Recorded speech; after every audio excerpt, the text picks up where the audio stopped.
Friday night we got back. Like I remember looking at the clock. It was 1:51 a.m. when I crawled into bed. Oh, wow. Late night, late flight. Yeah, I left on Friday, but I drove down. So we drove up because I have relatives that live in Tennessee. So we drove up Oh, to Tennessee and spent there, and then Sunday morning drove 6 hours or whatever to get back home. So it wasn't so bad. how many hours in total from you to Orlando? 6 plus, I'll say 9. So Okay. 15. Yeah, Not bad. we have a daughter in Oklahoma City, and that's 13 from our house, so I get it. Yeah. Yeah, and it's not impossible to do in one shot, but breaking it up is always better. Yeah, it is a lot better. Like I remember going out to, I think it was Hershey, Nebraska. And when I was living in Illinois, it was a 12-hour drive. And I'm like, oh, I could do it in one day. And I think 12 hours is about my limit of driving. I can do it to get to Jessica's in one day. Yeah. And it's almost better if I'm by myself, because then I can just hammer on it and Yep. go. You don't worry about stopping for anything but gas. Nope.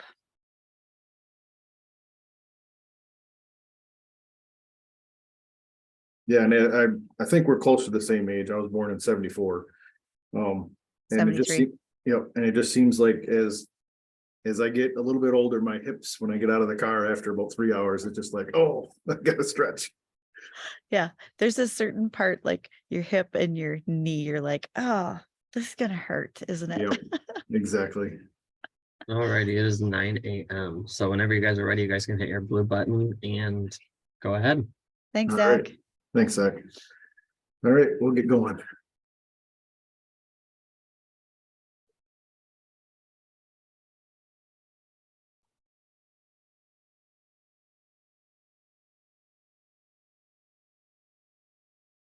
Well, good morning, everybody. It is 9 o'clock and we will wait for people to start loading up, getting on the webinar.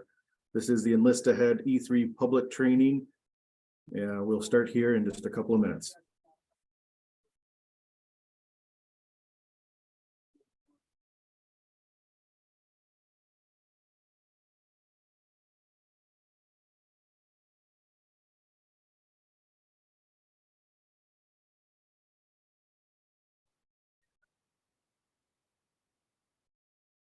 There's still a good number of people coming on. This is the Enlist Ahead E3 public training. It's one of our webinars here in March. We'll start here in another minute as people load up.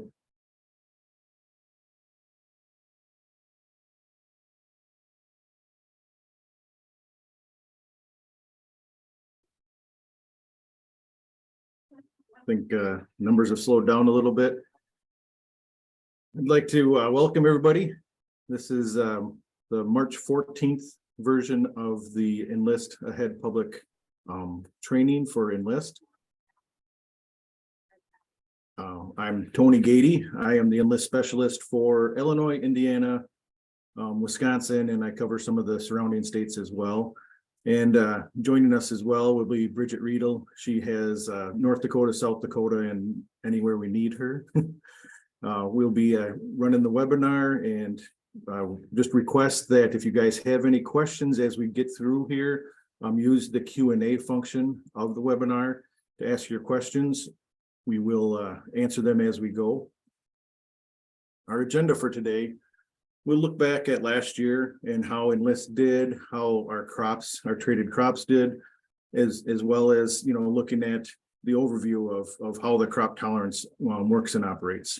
We'll also look at weed management, how to help control weeds, and then we'll stop actually twice during the session, once in the middle and once at the end, to answer some of those questions that you may have that may pop up as we're talking.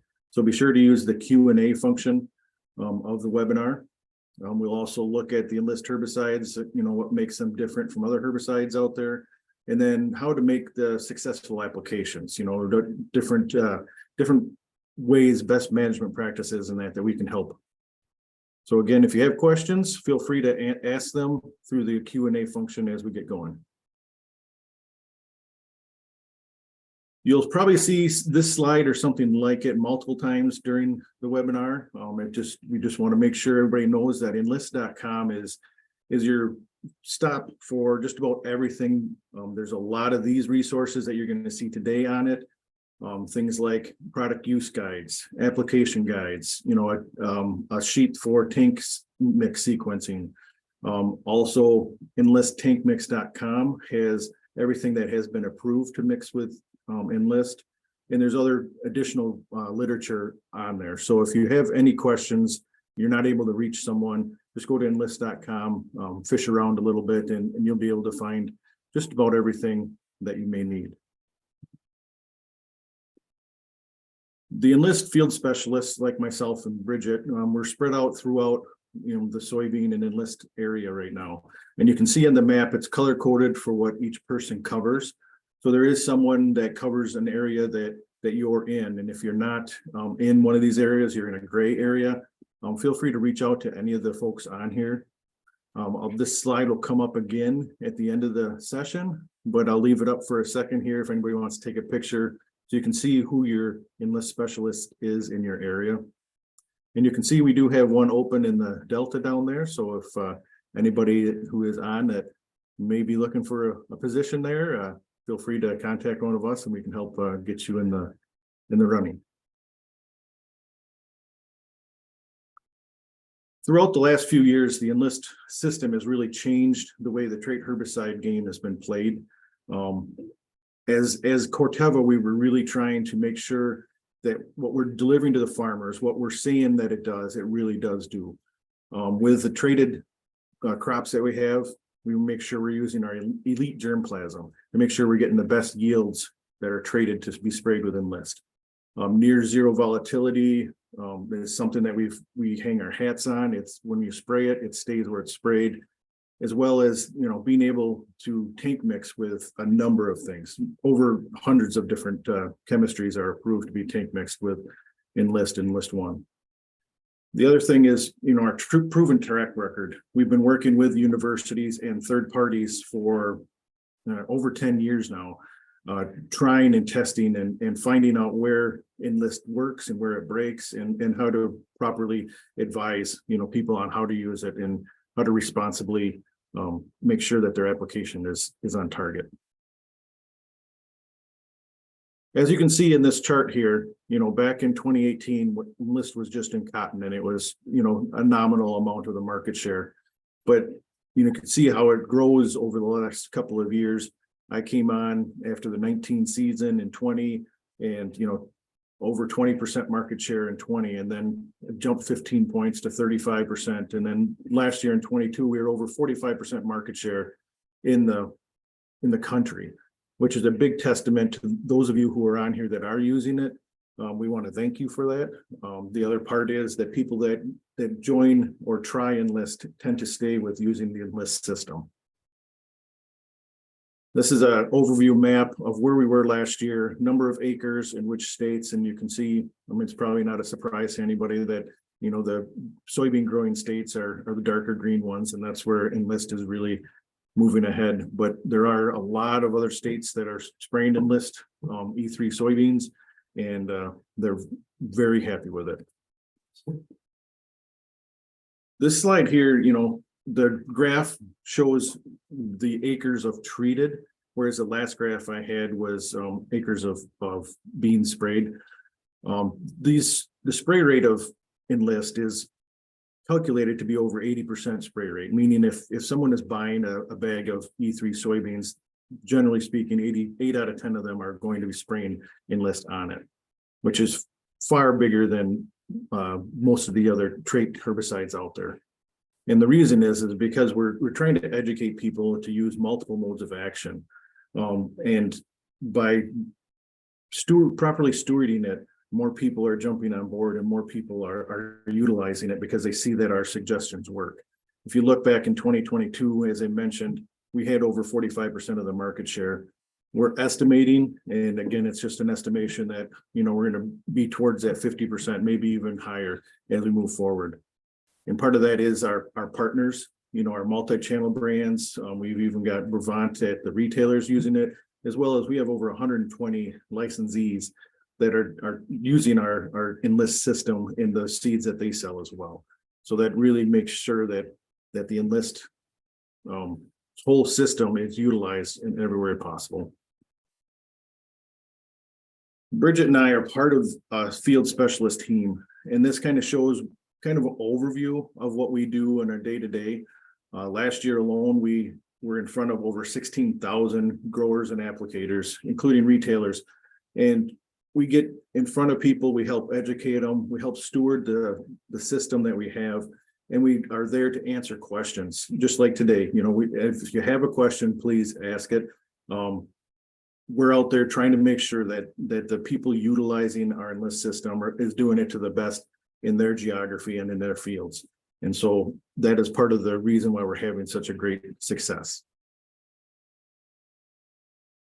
So moving into what Enlist is and the crop tolerance, you'll see, and if you're not new to Enlist, you've seen this circle or this wheel chart numerous times. But when we talk about the Enlist weed control system, we're not just mentioning the seeds, the traded seeds that we have, or the chemistry, but it's all three. It's the management resources, which I mentioned is enlist.com. It's the Enlist field specialist, and it's us being here to help you, as well as the traded crops and the chemistry. One thing I want to mention too is last year we were able to deliver the chemistry to the orders that we had, and it's because it is made in the USA. You know, it's formulated in Michigan, packaged in Iowa. We're not waiting for it to come from overseas, from any other country. So we're kind of proud of that, and really want to make sure people are realizing that if they get their orders in a timely manner, we can fulfill them. Enlist soybeans. This is the main topic of this discussion. As I mentioned, over 45% of the market in 22. The three tolerances that Enlist soybeans have: 2,4-D choline, glyphosate, and glufosinate, which means that you can spray any or all of those in the tank over the soybeans, and they're fully traded for it. One of the things that we also like to talk about is, you know, the AMS and being able to put in that water conditioner into it to make sure that your spray is at the right balance and it does work. So that's something that some other chemistries do not allow, is AMS, but we really want to make sure that you guys are aware of that. I talked about our seed organizations, the licensees, you know, and the ramp of a production of E3 soybeans. That's going to come back, and we're going to talk about that with corn as well. We're pushing for Enlist corn, which will also have licensees and, you know, just our robust training behind it. The thing that Enlist corn brings to the table is also a fourth tolerance. That's something that a lot of people even today are learning and are very excited about, is the FOP tolerance. Not only is the Enlist corn tolerant for the 2,4-D glyphosate and glufosinate, but it's also tolerant for FOP. So like Assure 2, the Quizela FOP, if you have a corn on corn situation, and last year was a non-Enlist corn and this year plant Enlist, you can spray that FOP over that corn and it'll kill any of the volunteer corn in there. We also have Enlist cotton, and as I said in one of the early slides, that Enlist cotton was one of the first to be out in the Delta. It does have the same trait tolerances as Enlist soybeans, the 2,4-D choline, glyphosate, and glufosinate. Phytogen portfolio, they rapidly transitioned to the Enlist cotton traits, and more than 90% of the varieties containing the white striker W3FE trait. So I don't know a ton about cotton. I think Bridget might know a little bit more, but if you're in the cotton area and you have questions, that map of people in that area that can help you will be up at the end as well. As well as the traded seeds that I talk about in the traded crops, we have two choices of Enlist, the 2,4-D choline. That's Enlist Duo, which is two modes of action in a jug. It has our 2,4-D choline and it has our DMA glyphosate in there. So it's great for areas where you want the convenience of it being all in one, and it's a blended. We've made sure that it stays where it's sprayed, and it really helps with those people who need that. The other one, which is arguably our biggest seller, is Enlist One. It's roughly 90% of our sales of Enlist is Enlist One, and that's because it has a great flexibility. It has, I want to say, over 1,500 different tank mix partners available to it, and which enlisttankmix.com has that complete listing. But it is our straight goods 2,4-D choline with Colex-D. As we get into Enlist soybeans and Enlist corn and different things to look for or to expect when you're spraying, droopy beans or sleepy beans, is top of mind to a lot of people. And it's because of a hearsay and what they've heard. This isn't something that happens often. It does in a stressed environment when the younger soybeans are really kind of growing. And what it is, as you can see in that picture, they just look sleepy or droopy, and it doesn't have any impact on yield. How I try to characterize it, or the analogy I use, is it's kind of like after Thanksgiving. When you eat a Thanksgiving dinner and you're up there and you're really growing and your stomach is growing, after you get done eating, you kind of just feel kind of like you just want to sit on the couch and watch a football game or take a nap. And that's kind of what these are. They're trying to metabolize the 2,4-D that's been sprayed on them. So they just kind of sit back for a second, metabolize it, and then they get back out and start growing again. So it's not anything to worry about. It generally will grow out of it within 24 to 48 hours. And again, we haven't found any impact on yield if you see this. And similarly, as you're getting more experience in Enlist corn, there is kind of this little bit of a leaning or drooping as well in the corn. And it's the same thing. It's just the temporary auxin response, and it'll grow right back out of it in a couple of days, and it doesn't have any impact on yield at all. This next slide here, this shows a side-by-side of traded Enlist corn and non-traded or non-Enlist corn that's sprayed, with their Assure 2. And as you can see, the Enlist corn is up standing tall and growing just like any other day. But the corn without Enlist that got sprayed with Quizalofop is dead. It's brown and crusty, so that if you can be assured that if you're spraying corn on corn situation, the non-Enlist volunteer corn will be taken care of, and the Enlist corn will be safe. And the point to point out is Assure 2 currently is the only labeled FOP herbicide for Enlist corn. But as things move down the road, just kind of still watch the tank mixes and labels and see if other things get labeled. As we move into weed management, so I kind of want to remind anybody that if you have any questions, we do have the Q&A function open, and we'll answer them here in a couple of minutes. As we look at stewardship of the trait, we really want to talk about a program approach using multiple modes of action throughout the growing season. If you haven't seen a chart like this, you will as you get going with the system. I use these at just about every one of my meetings. We have them in every webinar, but it's just a reminder of starting clean and staying clean throughout the growing season. In soybeans, one of the things that we just launched was Inversa. Inversa is the residual tank mix partner of Enlist 3 that just got announced. The name did, and we're waiting on EPA registration, but we're hoping that's going to be a new one that goes into that complete list as we move forward. But again, starting clean with either tillage or burn down. When you're planting your soil, using a residual, and then your first post having a layered residual, as well as using Enlist in it to making sure that you're controlling all those flushes and secondary flushes of weeds that get out there before canopy comes through. Looking into Enlist corn, we've got Enlist corn. We're starting to build up our seeds to storage of that, and hoping to have a commercially viable in many of the areas throughout the Midwest in these upcoming next couple of years. Enlist corn has historically been a slow ramp up for commercialization. But recently we got the Mexican approval for imports. So we'll be working on really ramping that up and making sure that we can bring that to market as soon as we can.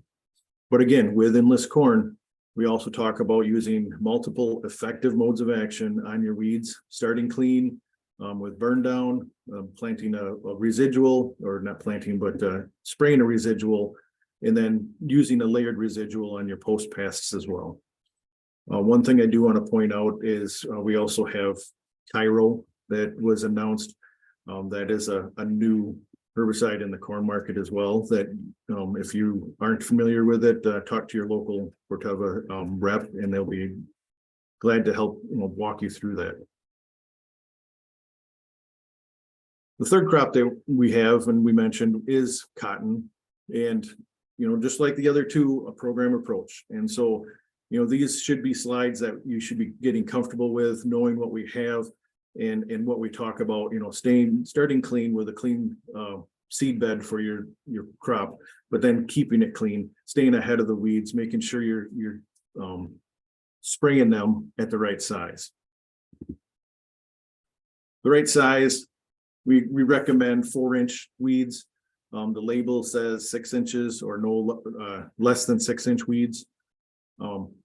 Weed management, especially with Palmer, water hemp, giant ragweed, some of these other harder to control weeds, they also grow really fast. And so what you're spraying when you're spraying Enlist is it's an auxin, and it hits the growing points, and that's how it kills the weeds or controls the weeds. And the more growing points it has, the harder it is to control. And so when you're looking at, yeah, go ahead, Bridge. Tony, I was just going to mention, when we talk about that 6-inch weed size, one way for folks to remember that, because when you're out in the field, okay, is it 6 inches or not? How do I make sure that that's at the top level? All right, most of you are probably out there with a can of Coke, or if it's after hours, maybe that's a different beverage, but a 12-ounce can is 5.5 inches tall. So remember that if it's that size of your can, that's 5.5 inches. It fits within the 4 to 6 inch weed size. Once it's past that, then you have to start thinking about other plans and more water methodology, et cetera. But that can help you be your measurement. That's a very, very good point, and brings us to another point here is the weed height. Water hemp and Palmer, and it grows really fast. And so if you're out scouting the field on a Friday afternoon and you see that 2-inch weed, and you're just like, oh, maybe they're getting a little bit taller, we should probably spray them. Maybe it doesn't get sprayed until Monday or Tuesday. And if it grows 1.5 inches to 2 inches a day, that's 4 days away, so that could be 8 inches taller, and it gets out of control really fast. So making sure you're scouting and you're spraying when these weeds are small. And if you can't spray them yourself and you're using a retailer or custom applicator, making sure that they know that you're going to need a spray, soon. So if you look at these growing points, if you can see the orange circles that are on here, as the small weed, the growing points, there's roughly 9 of them. And as you get to a 4 to 6 inch weed, that doubles into 18. And as it gets taller, those growing points just start multiplying more and more and more. And it's really hard to control them. What you're asking, the chemistry in your tank to growing points, let's say a 3 to 4 inch one, you got 14 growing points. The same amount of chemistry you're asking to kill or to contact, 28, 36, or even more growing points with that same amount of chemistry. So you're stretching that thinner and thinner, and you're making those weeds a greater possibility of escapes. One of the questions that comes up in just about every one of my field days that I have is, do I need to use adjuvants? Which adjuvants work? Is it required, and things like that? And as the slide says, it depends. What is your tank mix? What are you using? What is the weed spectrum that you're trying to kill? All those things come into play, and as you can see in these boxes on the bottom of the slide, this is third-party reviews that have come out, third-party information that we've grabbed onto, because it does do well at explaining where we're at. The addition of oil-based surfactants, it does increase weed control, and we do recommend that. And we have slides, later on where we talk about, what we like and what we don't like and things like that. But crop oil, COCs, methylated seed oil, MSOs, those are some that we really like to use, and we will talk about it and utilizing. On the other side, if you have hard water, or even if you're not sure, using AMS in the tank, making sure that water is conditioned in the right way, that always helps. And using Enlist, we always recommend throwing AMS in the tank as well. Bridget, did you have anything to add to this slide? I know you like this one. Okay, when I look at adjuvants, I make sure that I think about what's going on around me. What are my tank mix partners? But I'm not afraid of adding a crop oil or an MSO. I'm more of a vengeful weed sprayer than I am worried about the beans, because the beans are going to recover. The genetics that we're raising these days are tremendous, and I'm not worried about those in the least. This is not something that's going to affect them yield wise, but I want dead weeds. So I'm all for adding COCs and MSOs. I skip right over the non-ionics. Very good. And the next slide, the other question that comes in often is, do we use glyphosate or Liberty? What's the recommended one? A couple of years ago, it was really hard to get both of them. And so they had to pick and choose which field they use, which chemistry on. And again, it all depends on what your weed pressure is, what agronomics are you using, and what are you spraying with it? If you're spraying, Enlist 1, you can put either or both in the tank, making sure that you're targeting what weed species you have out there. Glyphosate is really better for grass control. It's a little more flexible on the weather conditions as to how it works in that. Liberty has a different application window, and then you also want to make sure you're spraying it, during the conditions that are optimal for weed control with Liberty. And so there's pros and cons to both, as you can see here. The other option is, I do know in some areas where they've got, maybe it's kochia, maybe it's water hemp and Palmer. All three are present on their farm, and they want to make sure that everything's dead. Then they put both in the tank. That gets a little bit costly per acre, but it is an option for you, and it does kill weeds. So making sure that you're talking with your agronomist, you're talking with your Enlist specialist in your area, find out, these are the weeds that I have, what's my best option? One thing I do want to point out is enlisttankmix.com. I mentioned it before. It has everything that is approved to be sprayed with Enlist 1 and Enlist Duo. But I do want to kind of do a qualifier for this enlisttankmix.com.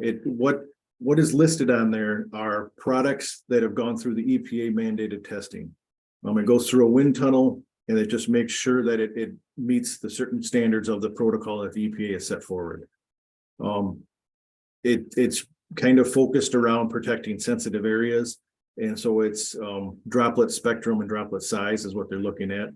So what they do is they take small amounts of Enlist and small amounts of the tank mix partner, put them in a container and spray them. So it doesn't really talk about it being, is it going to stay in solution or not? They don't know if it's going to, what type of crop response. Does it burn the crop? Does it, do they have some sort of adverse effect? The other thing it doesn't do is, it doesn't test for performance. And so if you're looking at Enlist plus maybe it's a grass control, this doesn't test to say that if it works or not. And so the biggest thing that I want to pull out is it's because it's on the enlisttankmix.com doesn't necessarily mean that Corteva is endorsing it in any way. It just means that it's a legal application. And so making sure that you're talking to your Corteva rep, you're talking to your agronomist to make sure that the tank mix that you're wanting to put together truly is the right one for you, and that it will work and it won't harm your crop. So as we've gone through some of these things, talking about a program approach, I really want to stress that, spraying single modes of action or single effective modes of action it's just setting up for failure. As we saw with some of these weeds that are highly resistant to glyphosate and to some other chemistries, because we've gone out and we just went and sprayed one mode of action over and over and over, and now these weeds kind of laugh at that mode of action. And so making sure that we have multiple effective modes of action. If the weed species is already resistant to glyphosate, spraying Enlist plus glyphosate is still only one effective mode of action. So being aware of what species you got out there and maybe what they have resistance to is very important. And spray, like the bold point at the bottom there, spraying glufosinate alone, it risks the sustainability of this weed management. And we want to make sure that the people who are using the Enlist system realize that we're not recommending going out with Enlist alone on any field or any instance, that we really want you to use multiple modes of action. So this comes up to our first Q&A. I don't see any questions yet.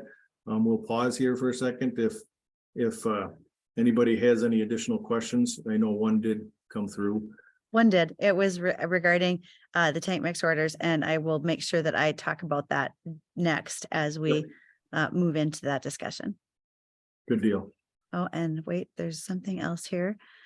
To use Enlist, is there a requirement for specialized training like there was with the dicamba traits?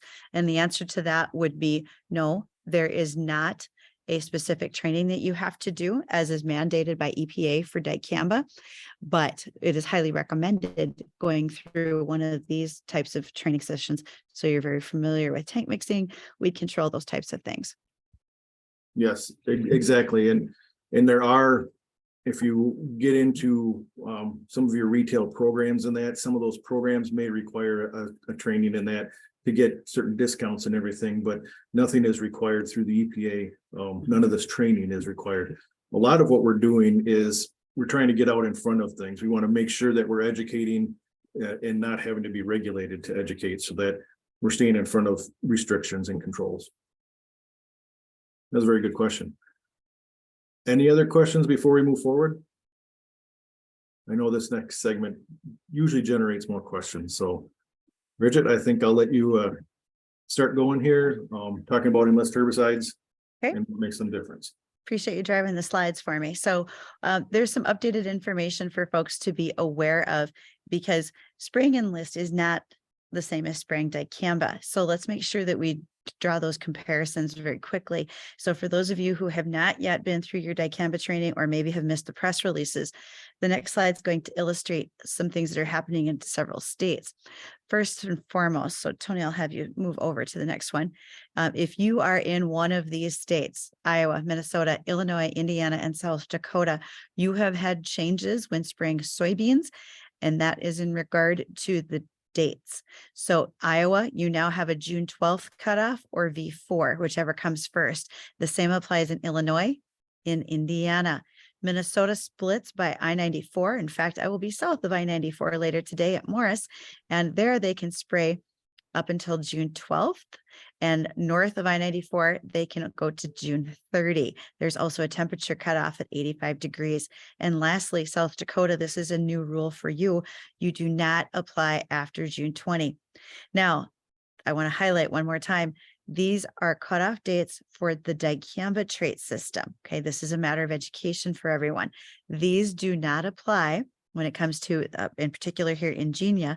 This is not the case for Enlist. Enlist does not have cutoff dates of any point in time. We follow the plant vegetative state. So on the next slide, Tony, we're going to see XtendiMax. And again, these follow exactly what we saw in the prior slide for the I states, for Minnesota and South Dakota. You can take pictures of these as we go along.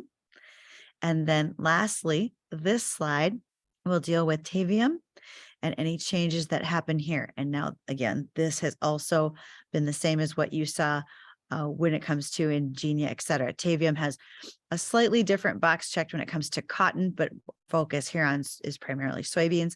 And so again, those soybean dates you'll see as the cutoffs in those particular states. So next slide we're going to go to will mention I just wait for my next slide to catch up. Oh, froze just slightly. Oh, Tony, there you are. So if we can go to the next one. Do you see it? It's the comparing the trait system. There it is. That's the one.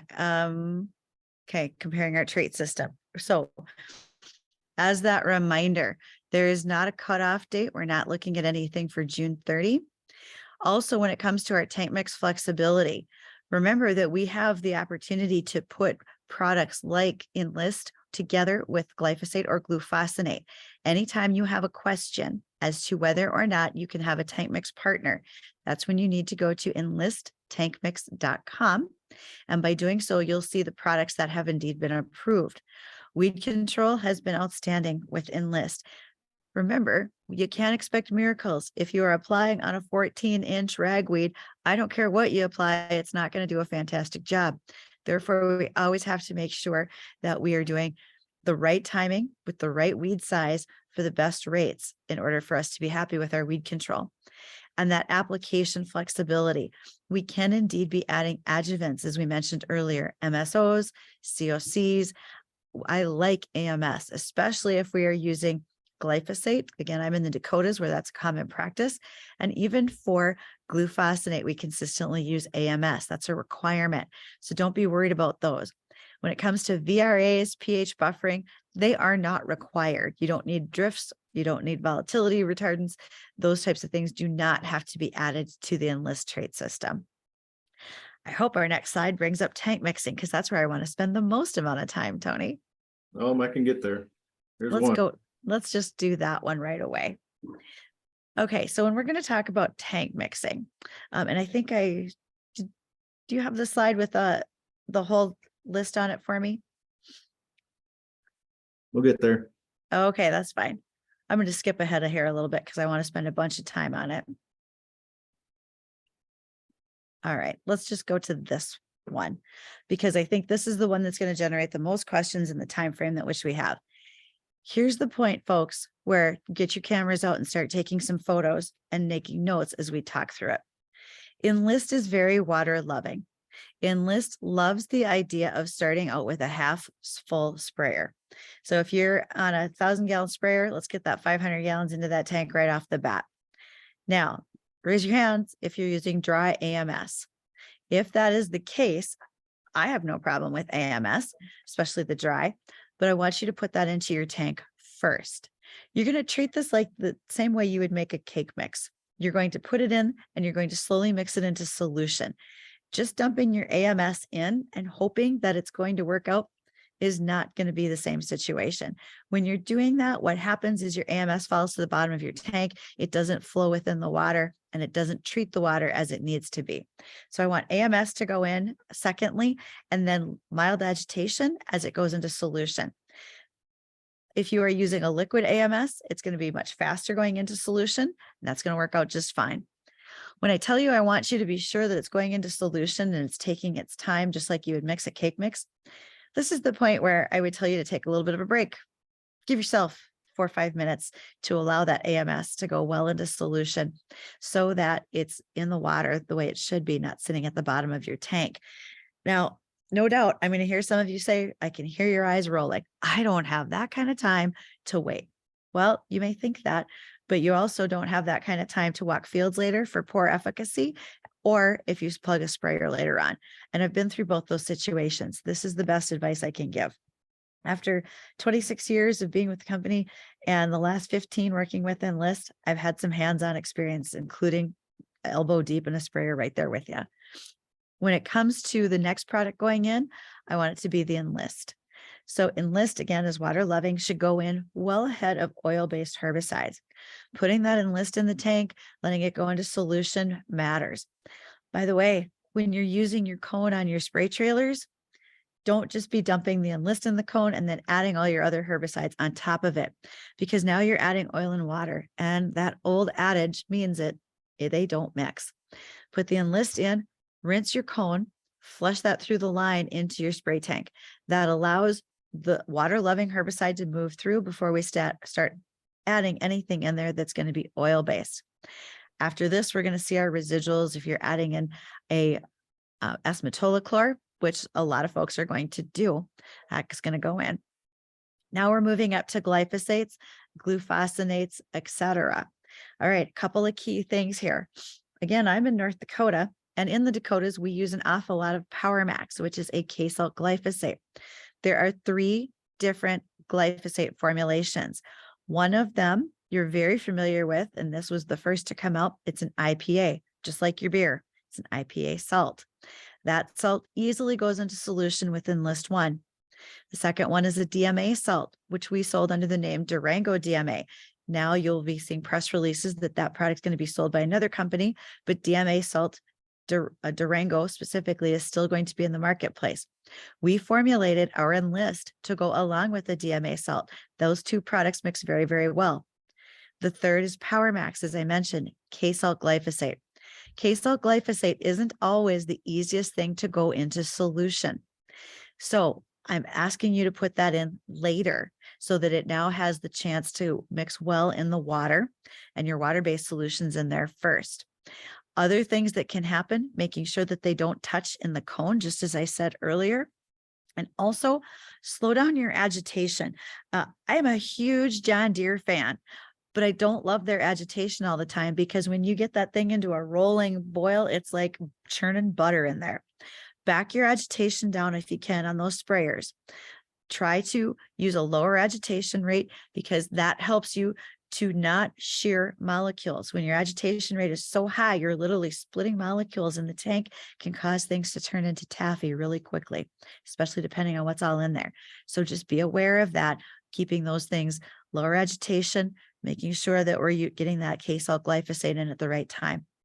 Your adjuvants. Once again, I am not afraid of COCs or MSOs. Now, it's hard to find just a straight COC or MSO. Every distributor has something else added to it. And that's okay, but have that conversation with them as to what's in there. What do you need? What don't you need? Because you don't need drift. You don't need DRAs or VRAs. More importantly, you need to make sure you go to enlisttankmix.com. Is that an approved product that can go into the tank, whether it's an adjuvant or herbicide? Have we made sure that that is indeed the right thing to be using? Again, these are tested for volatility, but they haven't been tested for tank mix compatibility. So if you're concerned, now's your time to do jar tests. I heard you all roll your eyes at me. Jar tests, who does those? Still going to want to make sure, because by taking this time on the front end, slowly mixing those tank loads, making sure that things are going into solution well, even doing a jar test on the front end can prevent you from having to spend 3 or 4 hours to clean out a sprayer versus just taking the extra 15 to 20 minutes to get it done right this first time. So taking that time between loads can matter tremendously. Okay, I'm going to stop right there and watch the Q&A. What questions does that bring up for folks right there, just in tank mixing order? Also, if you have a product use guide, or if you'll probably be getting one from your Corteva reps, your seed dealers, or from your Enlist specialist, because we're going to show you our contact information again at the end, you're going to find the tank mixing order. It's going to be on page 15 of the product use guide. This will be helpful for you as well. Water rates, we are going to be using 15 gallons of water at the minimum when we're doing glyphosate mixes, and we're going to use 20 when we're up to glufosinate or if we're adding a foamosapens. 20 matters when it comes to Enlist. We've sprayed a lot of Enlist up here over the years, especially with Liberty added to it. And that's going to be a big deal, is making sure we have enough water rates. One of our attendees asked, do we wait 4 to 5 minutes between adding the Enlist and the Power Max? And my answer to that would be yes, I would indeed wait that amount of time to get the Enlist fully into solution before you started adding the Power Max to it.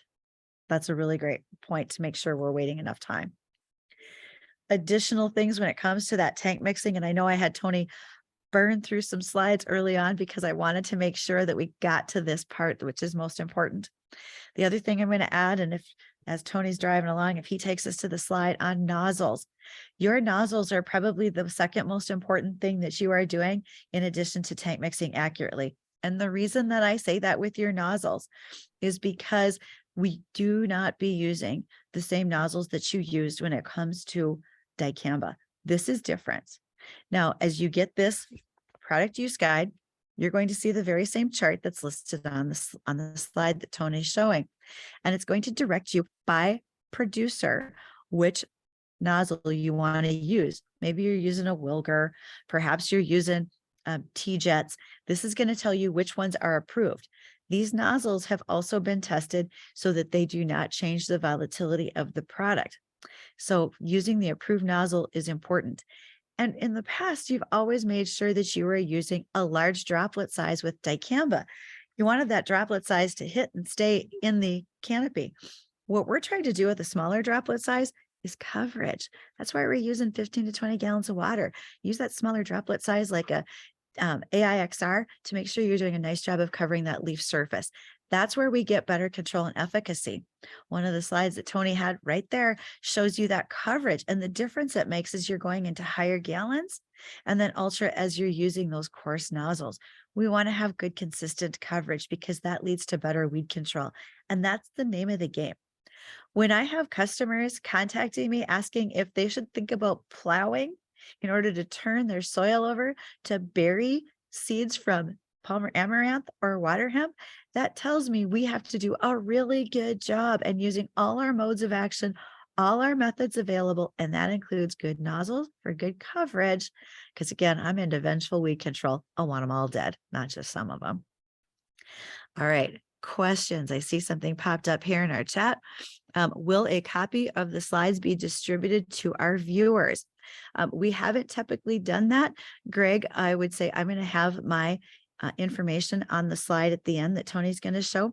If you'd like to reach out to me directly, I can help you find out how we could access what you're looking for. So Greg, I'm going to ask you to do that with me. Additionally, another question, do we need to increase our agitation times if we are dealing with cold or cooler water? All right, I grew up in the days in this industry of making sure I was using warmer water because it meant better tank mixtures happen. And I would tell you that I think that's a very good idea. In the spring, when we're drawing water out of those wells or out of rural water and it's really cold, I think our agitation time should increase because it allows us a better timing to get things into solution versus, in that cold water versus if we had something slightly warmer. So I do think you should do that. And then we have a question about green leaf twin fan nozzles. Are they approved? Now, without pulling up the guide, opening it up, I can't tell you directly, Richard. I would tell you that going to enlisttankmix.com will have all of these nozzles listed on it and will tell you right off the bat if that one is approved as a green leaf. Tony, off the top of your head, are you familiar if that one is an approved nozzle? I do know that some of the green leaf ones are.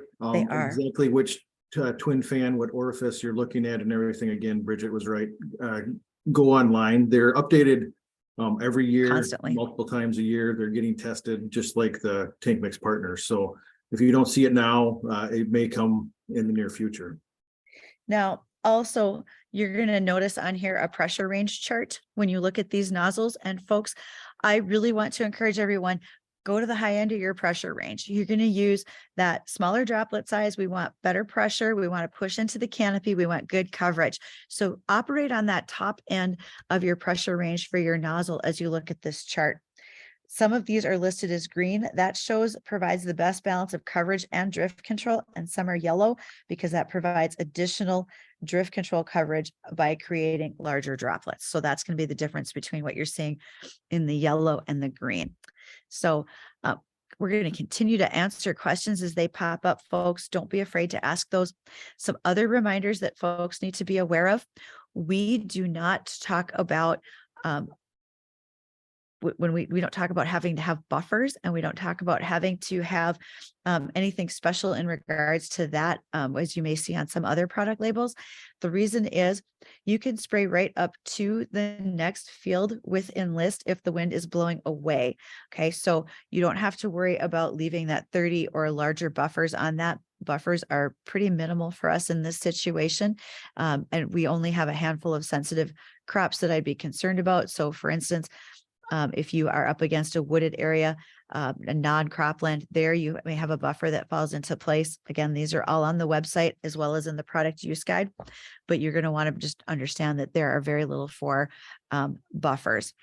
Now, a couple of questions have come up. When you say smaller droplet size, what micron are you referring to? All right, Tony, I think that's on our chart, isn't it? On our stoplight chart for the yellows and the greens. It is. And one of the things that for when you're looking at microns, and if someone's asking about microns, they have an idea of what we're talking about. You really want to, target anything less than 300 gets really affected by the wind and that, and so it could blow off target. And so if you're looking at 350 to let's say 500 or something like that, so a strong coarse to ultra coarse nozzle, depending on your manufacturer, some of those times those microns do change. The other thing you want to think about too is the weather conditions. Low humidity, high heat, that affects those droplets as soon as they come out of the nozzle. And so making sure that the efficacy or the fate of that droplet, it starts to evaporate as soon as it comes out. So making sure that you're in a range that effectively gets down into the plant or into the canopy, and then it doesn't evaporate too fast. It allows it to get absorbed into the plant. Okay, a couple more questions here. One of them is, with all of the hype that's going on with drone spraying, is Enlist approved for drones? Excellent question. Enlist does not have an aerial label. Okay. Right now, that is because of the EPA mandate that we do not. Will that change in the future, particularly in the situation with drones? I don't think we can answer that because I don't think we have a clear picture yet from EPA what that might look like. But I can tell you that we do not do aerial application at this point. So we'll wait to see what may change with drones, because you are right, Wayne, there's a lot more discussion about them constantly. And we'll see what label changes happen coming from EPA. Also, there was a question about how do I get a product use guide? That book I keep flashing to people. As we get towards the end and Tony puts our contact information up, you're more than welcome to reach out to me via email or text message, and we can get them to you electronically or drop them in the mail as needed. So we make sure you get them. Above all, your Corteva reps will have them. So if you run across them at a meeting, if they leave them at your retail location, you'll also be able to get product use guides from the Corteva reps as well. All right, that answers a couple of questions that we have going on. Tony, thank you for continuing to bring up slides as we go through all of these things. We've covered a lot. This is particularly one of my favorites, that water hemp slide with the size on it, Tony. When we look at a weed, we often say, oh, 4 to 6 inches tall. This is how big it's going to be when I spray it. But just remember, there's so much more to that plant. If you broke apart that 9-inch tall water hemp, it's actually 65 inches of weed growth and all of those growing points. That's why this discussion about water rates, nozzles, pressure, why it's so important, because we have to cover all of that in this particular plant. It's not easy to skip over something smaller like that. All right, I'm making sure I have all the questions answered here that we had in our chat. In summary, because we're winding down, we're down to about our last 9 minutes here. Want to remind folks that, again, we don't have cutoff dates. When we have the 2 product choices, the Enlist One, such as the straight goods, versus the Enlist Duo, which has our glyphosate already mixed in with it. You have a couple choices. You can, in fact, be adding surfactants. Always make sure that you have this saved in your favorites. EnlistTankMix.com, because there's so much information on there. Boom height, for anybody who's curious, we're going to talk 24 inches or less above the crop canopy. And when it comes to clean out, this is a last minute item for folks to remember too, especially for all of you as custom applicators. With clean out, you're going to triple rinse for all clean outs, but overall you can just do it with water as you're switching between products. I mean, Enlist is water loving. The clean out is very easy, and it's a product that you're going to find as very flexible. Your weed control with your driver weeds is outstanding. Above all, though, we can't emphasize enough using those modes of action, using your pre's, using those layered residuals within crop. We can't just rely on what we do as a post-emergent product. That's going to get us in trouble very, very quickly. Wind speed. One thing to keep in mind as well, when you're spraying Enlist, you can be using it from 3 to 10 miles an hour, but do not go higher than 15. So we do account for wind gusts up to 15 miles an hour. Make sure you notate that. This is not a restricted use herbicide, so your record keeping is slightly different than what may have been done in the past with other products and other trait systems.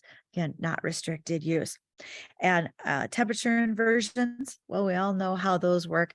We want to avoid them no matter what herbicide we're spraying, whether it's dicamba or a 2,4-D, any other group 4s, avoid situations where you may have an inversion. And as custom applicators, I think you're all very aware of that situation and how those things can happen. I'm going to pause because I've dump trucked a lot of information and I have made Tony drive all over the place to answer our questions. But I wanted to hit the highlights that really matter to all of you as custom applicators. So what are the other things that you may have that come to mind in the Q&A? Feel free to drop them in. Tony, I'm going to ask you as my partner here with this presentation today. What would be something that you have been asked most frequently that we want to reiterate to those who are going to be applying Enlist in 2023? One of the things is dew. Okay. Spraying in the mornings, you want to make sure that the dew has a chance to get off before you get out there. Depending on how heavy that dew is, it's like another, 5 to 10 GPA of water that's already out there. Right. And so if you're spraying on top of dew, as everybody knows, when you walk through a field, the dew just kind of rolls off the leaves because they're already saturated. And that's what the chemistry is going to do as well. So making sure that the dew has a chance to get off the leaves before you get out there to spray. We also have this next slide, Bridget. I don't know if you wanted to talk about Sure. this. This is a new one that we've come out with this year. Just talking about some of the different deposition aids that are out there, COCs, NISs and MSOs. Sorry. No, you're fine. I think what this really illustrates to folks is look at the improvement that you see when you change what you are doing with your adjuvants. Quality adjuvants matter. They're not snake oils. What we are looking at here is when you see the Enlist one by itself, the change, and I'm going to go all the way to the end when I look at MSO, when I think about the coverage for that leaf surface, how important that can be, because I want to have good coverage. I want to have good absorption and uptake by that plant by using quality adjuvants. Look at the improvement that we have made. Tony, what points do you want to make sure folks see from those slides? Sure. One thing that we don't have on this slide here, but we've added to our more recent slide is the zoom factor. If you look at the cuticle of the leaf or the surface of the leaf, Enlist alone, they're very big. The variances, and that means we're zoomed in a lot. That's a close up. So the droplets all kind of resemble the same size, but if you look at the zoom factor of them, it's a lot different. So that the Enlist 1 plus MSO in the bottom right hand corner, you're zoomed out further, which means that droplet is a much bigger. And so it did spread out, and then you can tell just by the texture of that where the droplet hit that it is already getting into, past the waxy layer of the leaf, and it's getting into where it needs to be to get absorbed faster. And so all those things take into effect, but also knowing what else is in the tank. So if you have a mixture of products that already have a high amount of oil in it, talk to your agronomist to make sure what rates you need to be putting in, not to over oil it and making those really fine droplets. I think that's a great point. At any time, making sure you know what's going in the tank. Has it been an approved tank mix partner, so that you're going to be most effective with everything that you're doing in the field? Very good. So I think at the end here, Tony, if we could show the resources where folks can go to find more information. That was this one. That's this one. And that's the Enlist Ahead. We've talked about the product use guide. There's an application guide that can go along with it. These webinars we've hosted throughout the winter months, we're winding down in them. Doesn't mean that our contact needs to end. And so as you look at our contact information, you can reach out to ourselves, to your Corteva folks. We all want to make sure that we answer questions for you, especially as we get into the heat of the season. I'm very familiar with answering my phone in the evening hours as somebody's prepping for the next day, so that we make sure that all the right things are being done whenever possible. This is a great technology. We don't want to lose anything. We want to use all the tools we have in our toolbox with any herbicide trait program. And Enlist is just one more that you can use, whether it's in the corn, soybeans, and your cotton fields as well. So we've only got 2 minutes left. If there are any last questions, we want to make sure that they pop up in the chat. And most importantly, I want to say thank you. Thank you for your time. Thank you for your business. And thank you for spending this hour with us. We're not going to go overtime for you because, let's face it, everybody's got a lot of things they got to get done on a Tuesday morning. But above all, take a shot of our contact information so you can reach out to the person who's most closest to you in your geography. We'd be more than happy to talk one-on-one with any specific weed concerns or product situations that you might have. Very good. All right, we've got one more in the chat. Let's see. Do we have any imaging slides for post-application of the material to the direct area relative to leaf area for changes in chlorophyll levels in the leaf? So true health changes. I think we have to talk about that more in depth, Greg, from the question that you sent. Would you be so kind as to, I'm going to try to see if I can save this question, but Greg, could you get in touch with either Tony or myself and we could walk through that with you to try to help answer that question, if that makes sense? I think I might need more information than I have right here at my fingertips today. And I think just overview 3,000 foot level of what he's asking. It sounds like he like a time lapse or a before and after effect of Enlist droplet with the different MSO COCs to see which one had a different effect on that leaf, which one got through or which one, changing that. And I don't think we have those available, but if that's not what you're asking, please, contact us and we'll elaborate. Okay. Then we also had a question if we can rewatch this later. And these are indeed recorded, Tony. And if I'm not mistaken, they will be available off of our Enlist website, correct? Yes. And this is the slide I'm getting to on the left-hand side. This is a screen grab from our website. And you can see in that red circle on the top, the Enlist Ahead training. If you get up to there, that site there will bring you back to recorded webinars. So you can go back not only to this one, but I did one that was a little bit more in depth on nozzles and droplet sizing. And then all the other ones that we've done so far this year will be available as they get posted. And so, yes, you will be able to go back and rewatch all of these. A tremendous thank you to everyone for, again, spending this hour with us, for watching and asking questions. We look forward to working with you in the future. Thank you for your business. That also we greatly appreciate here at Corteva. Tony, thank you for driving as I made you go through a lot of loops and hoops over there, but you did a fabulous job of keeping up with all the discussion. So, All right, folks, thanks so much and have a wonderful rest of your day. Thank you, everybody.